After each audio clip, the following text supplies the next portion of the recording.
তো good morning. সকালে কাজ বাজ সেরে চা রুটি সব বানিয়ে পুজো দিয়ে সবাইকে খাইয়ে দিয়ে এবার আমি বসলাম এক কাপ চা নিয়ে, লাল চা। অনেকদিন পরে চা খাচ্ছি সকালবেলাটা।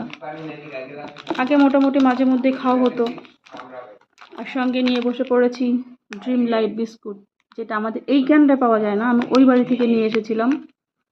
তো কয়েক প্যাকেট নিয়ে এসেছিলাম, এখনও আছে। মাঝখানে অনেকদিন খাইনি, তার জন্যই আছে। তো ভাবলাম আজকে একটু চা আর বিস্কুটটা খাই, তারপরে বাকি আরও অনেক কাজ আছে, সেগুলো করতে হবে। তো চা খাওয়ার আগে ভাবছি একটু জল খেয়ে নিই, মানে জল পিপাসাটা পেয়েছে।